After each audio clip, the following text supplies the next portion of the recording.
RRB, l'invité du matin. Bonjour Anna Tast. Bonjour. Merci d'être avec nous. Vous êtes responsable de la communication scientifique à l'œil, l'Observatoire de l'environnement. Et avec vous, ce matin, en quelques minutes, on va essayer de dresser un premier bilan des feux de forêt sur l'année 2019 en Nouvelle-Calédonie. Ce bilan, on a un petit peu tout entendu. Comment on le qualifie? De catastrophique, d'alarmant, d'inquiétant? Il est en tout cas préoccupant.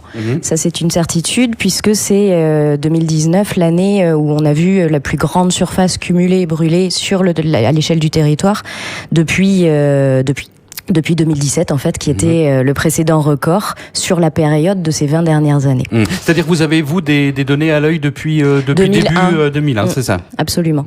Donc du coup, sur cette chronique de données depuis 2001, l'année la plus importante en termes de feu était 2017 précédemment. Aujourd'hui, c'est 2019, qui la dépasse de 17%, puisque 29 000 hectares, selon ces données qui sont précoces, qui mériteront d'être affinées, ça représente quand même 6 fois la superficie de Nouméa, 3 fois Saramea et 1 fois la superficie de Touo, pour vous faire une idée.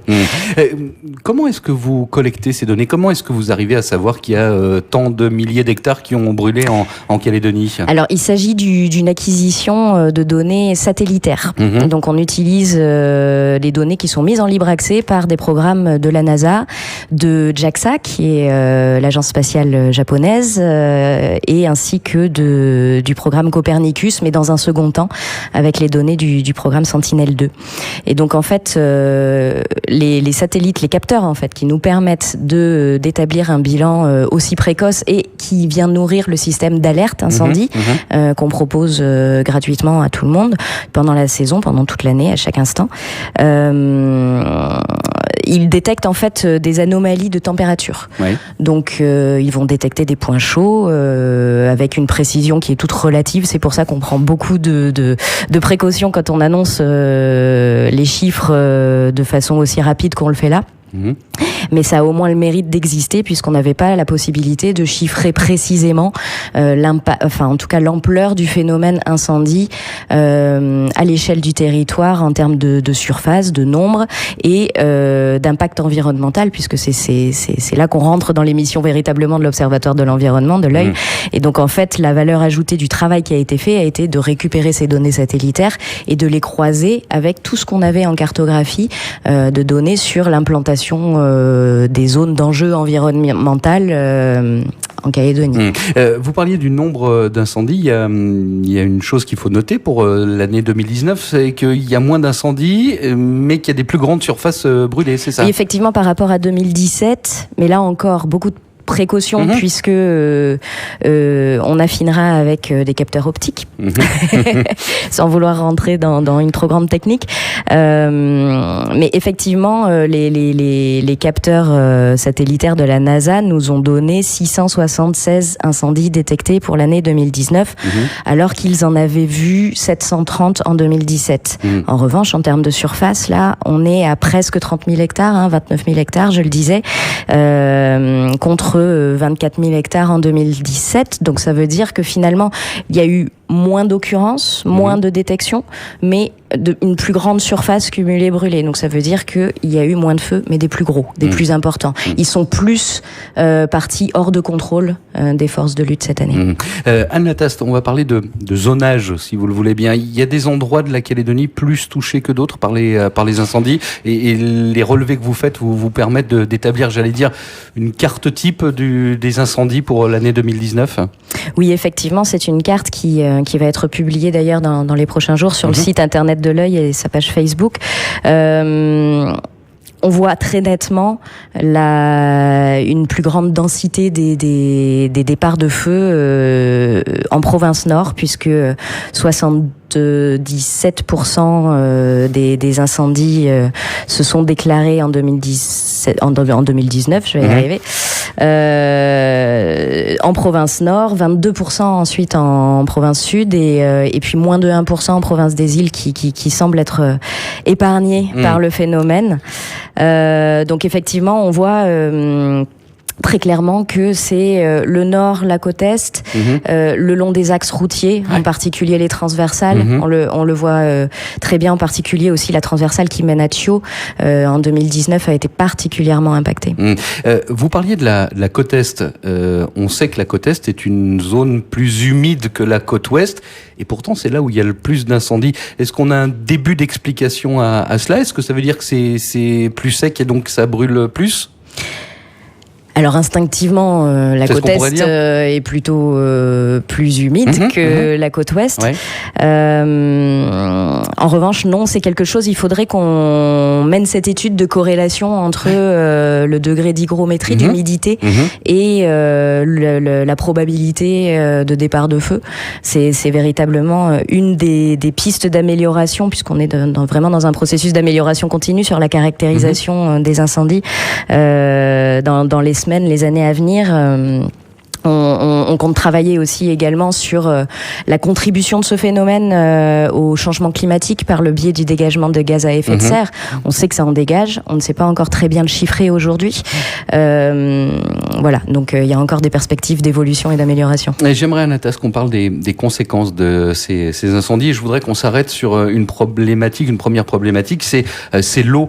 On a toujours du mal à comprendre pourquoi est-ce que c'est une problématique pour l'eau, les incendies de forêt. En réalité, les incendies sont, au même titre que d'autres pressions environnementales, à la base de la suppression du couvert végétal. Oui. Donc en fait, c'est ça la clé, c'est que la végétation, quelle qu'elle soit, mais en particulier la forêt, joue un rôle clé dans le cycle de l'eau. Elle joue un rôle d'éponge, de régulateur. Donc en fait, quand il y a de la végétation, quand il y a de la forêt, à la saison des pluies, elle va se gorger d'eau, elle va favoriser l'infiltration dans les sols de cette eau et va pouvoir la restituer après ce filtrage naturel finalement dans les cours d'eau, permettant un débit régulier, permanent, etc.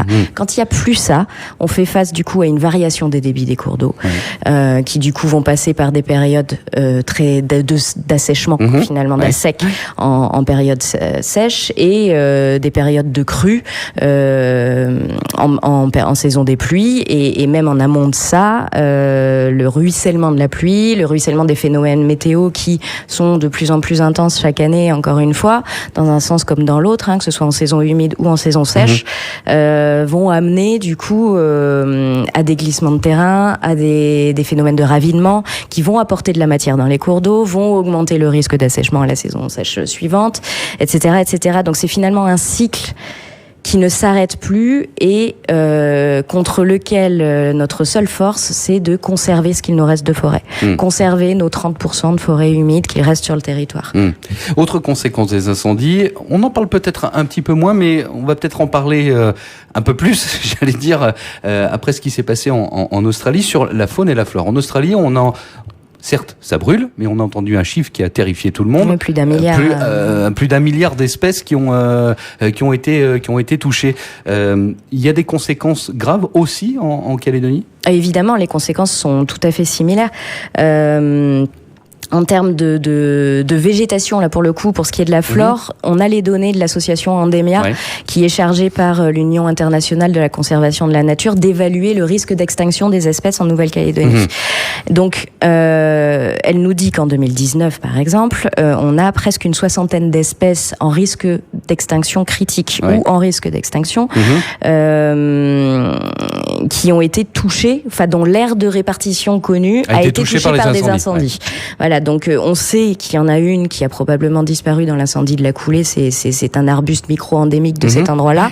S'appelle le Pichonia munzingeri. On sait que le Calédonicynchus auratus, donc un petit lézard, qui est endémique aussi, mais plus du nord de la Nouvelle-Calédonie, a lui aussi vu son aire de répartition là. Et ce sont des espèces, pour ce qui est des végétales, c'est évident, et pour ce qui est des animales, ça l'est moins, mais qui n'ont pas la possibilité de s'échapper dès lors qu'il y a un incendie. Et donc ça amène à plusieurs choses. Ça amène à une perte de biodiversité qui est catastrophique, puisque la Nouvelle-Calédonie, avec ses presque 80% d'endémisme pour ce qui est de la flore, et fait partie des hotspots de biodiversité. Oui, et puis une fois que c'est perdu, monde. c'est perdu. Et une fois que c'est perdu, ce n'est pas que pour ici, c'est pour l'intégralité de l'humanité en fait, puisque c'est de la survie de l'humanité dont on parle finalement. Quand on essaye de défendre la biodiversité, on se dit ah mais quoi, à quoi ça sert ces petits animaux, ces petites plantes, de toute façon il y en a d'autres, ça repousse, voilà. Pas du tout. En fin de compte, un écosystème comme la forêt dont je vous parlais tout à l'heure, qui est si précieuse, qui rend tellement de services aux êtres humains que nous sommes et qui nous manquera tant si elle disparaît. Elle fonctionne, c'est un système complexe qu'on appelle un écosystème qui est le résultat de siècles d'équilibrage entre les espèces, et la moindre plus petite part d'entre elles joue un rôle. C'est-à-dire que l'insecte va nourrir l'oiseau, qui va nourrir, etc. Voilà. Donc ça, c'est quelque chose, que ce soit sur Terre, dans les rivières ou en mer, on a une véritable responsabilité, nous, êtres humains, ne serait-ce que pour notre bien-être à nous et aux générations futures. C'est vraiment ça qu'il faut retenir. On a cette responsabilité de conserver ces écosystèmes dans l'état le plus équilibré qu'il soit possible encore aujourd'hui de le faire. Encore un mot, Anna Tast, à propos du zonage. Vous me disiez tout à l'heure en préparant cette interview qu'il y avait 21% de la surface brûlée en Calédonie qui avait touché des zones protégées. C'est inquiétant, ça? Oui, alors en réalité, le chiffre exact, c'est 21% des aires protégées qui ont été touchées par des incendies. C'est-à-dire qu'on a compté le nombre d'aires protégées qui existent. Reste que le chiffre est extrêmement important. Et c'est très important. C'est-à-dire que là, je vous parle des aires protégées, donc on parle des réserves provinciales, comme la forêt de Saï, à Thio, j'en parlais tout à l'heure. La forêt de Saï, c'est un peu l'équivalent de la montagne des Sources à Thio. C'est le réservoir d'eau, c'est le réservoir de biodiversité, c'est une zone qui est censée être protégée, et ces aires protégées, tout comme les périmètres de protection des eaux qui protègent nos captages d'eau tout autour du territoire, là par exemple il y en a presque 10% d'entre eux qui ont été touchés par des incendies, c'était en 2019 encore. Ce sont en théorie les derniers endroits qui devraient être dont on devrait permettre qu'ils soient touchés par des feux. Enfin, encore une fois, le mieux serait qu'il n'y en ait pas, mais tant qu'à choisir, les zones protégées sont tout de même celles pour lesquelles on devrait être en mesure, en tout cas, de se battre ou de faire en sorte que ça n'arrive pas.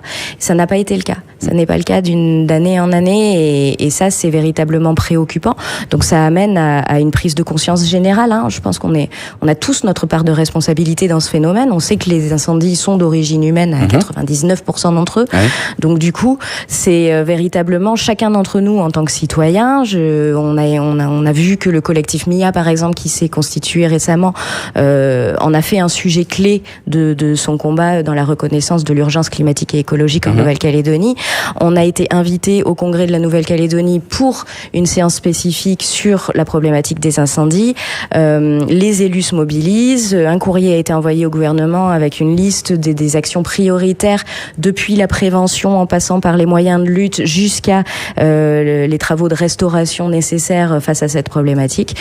Et donc, les choses avancent, j'ai envie de dire, dans le bon sens, sauf que nous sommes pas encore battus, mais en tout cas, pour l'instant, nous sommes menés dans la course par la vitesse du changement climatique qui nous amènera à une hausse de 3 degrés en 2100. Et 3 degrés en 2100, on sait que ça va être une augmentation importante du risque d'ampleur de l'ensemble des phénomènes météorologiques, et donc, par voie de conséquence, des feux. Merci beaucoup, Anna Tast, d'être venue ce matin. Je rappelle que vous êtes responsable de la communication scientifique de l'œil, c'est l'Observatoire de l'environnement. Merci beaucoup. Merci à vous.